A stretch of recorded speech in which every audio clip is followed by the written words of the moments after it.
Hi there. I'm Vashana Weatherspoon, Women's Leadership and Career Coach.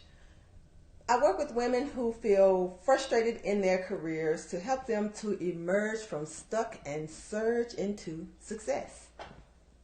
I'm popping on tonight because I want to bring you some real talk for real women with real careers. So I've been contemplating today, as I always do, just things, random things that run through my mind and things that I think about as it relates to women in their careers and how we can, as a group, do better in our careers, in our career progressions, in our happiness in our careers, really. And I was thinking about just over the course of my career, how I have listened to all kinds of information about career development. I've read articles, I've read books, I've read magazines, listened to tapes and videos, you name it.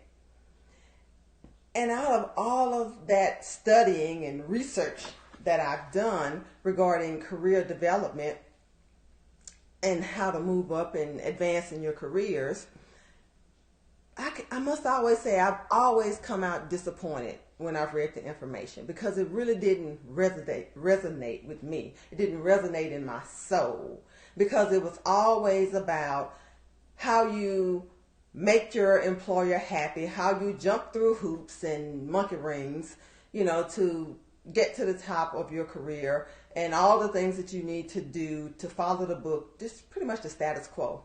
And that just never really resonated with me. I was never really turned on by any of the information that I read or that I heard, quite honestly, until I came across this book by Sheryl Sandberg called Lean In. And I'm thinking, thank God, somebody is finally talking truthfully about the things that we as women experience in our careers and in the workplace.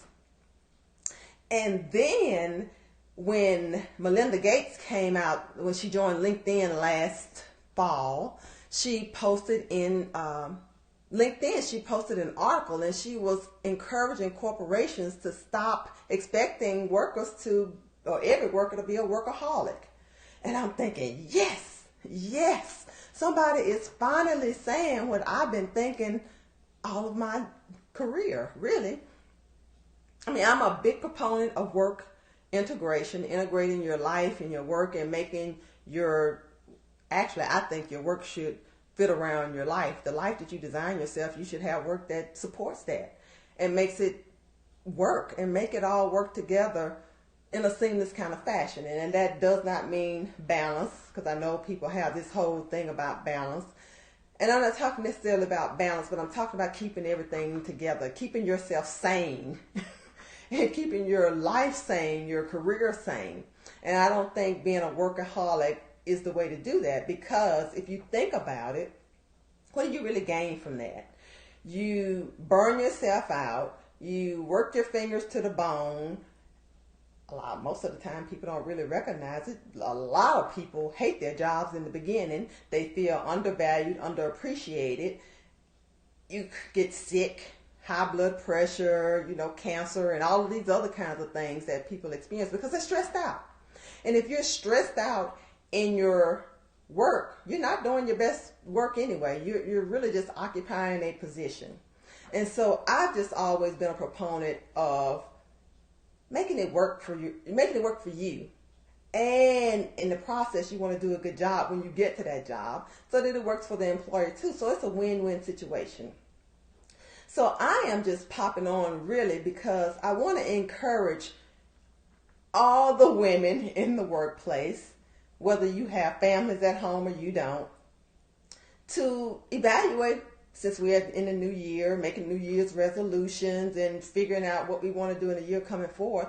Think about your careers and is it in balance, so to speak? And if it's not, think about some things that you might want to change about it. Do you need to adjust the way you have your work schedule? Do you need to adjust the arrangements you have for your kids or whatever you have going on in your life? I don't really know what those things are, but it could be a number of things. But this is a good opportunity, since we're at the beginning of a year, to evaluate how things are going and how you would like them to go in this year moving forward. And so I want to know what you think. Do you have some areas where you can improve, where you can make some adjustments in your life, in your career? Because we don't want to end up another statistic, someone who has a job, they burn themselves out, they end up sick and they die. And you definitely don't want to be one of these people who are putting their lives off and waiting until retirement, because you never know what's going to happen 25, 30 years down the road. And some people might have less time before retirement, but you just never know. So it's good to try to, as much as you can, create some balance, create some harmony for yourself now as you go along, and be able to live your life as you work your career. And like Melinda Gates says, we don't want to be workaholics. I mean, the workplace is set up for our grandfathers, or it was set up back years and years ago, and we as women, with all the responsibilities that we have, are expected to fall in line and to be able to do all the things that men, and I'm saying men, and I'm not pointing fingers one way or the other, but I used to always joke with some of my male coworkers that I wish I had a wife at home who could cook and bake cookies and do all of these things that they would be talking about at work, because I really kind of felt jealous in some way. I'm like, why don't I have that? It must be nice to have a wife. And I would say that to them all the time, jokingly. But anyway, most of us don't have that. So what we do have is the ability to make some decisions about how things operate in our lives, to make changes as we see fit. Sometimes, a lot of times, what that means for women is that we end up leaving jobs that expect us to be workaholics and to behave in the workforce the way that men do. So if that is not what you want for yourself, and you want to have an opportunity to try to correct some of those things that may not be going quite the way you want them to, then this is a good opportunity. And I just wanted to pop on and just encourage you. Hello, Deanna Marie. Thank you for joining in. Before I jump off, and just encourage you to kind of take some time at the beginning of this year and think about how you'd like those things to be. And until next time, I'm sure I'll have something that I'll be brewing up for tomorrow. And I'll jump back on and share those ideas with you. But in the meantime, I'd love to hear your thoughts. What is it that you'd like to rearrange for your new year and your career and in your life to make things better integrated? See you next time. Bye-bye.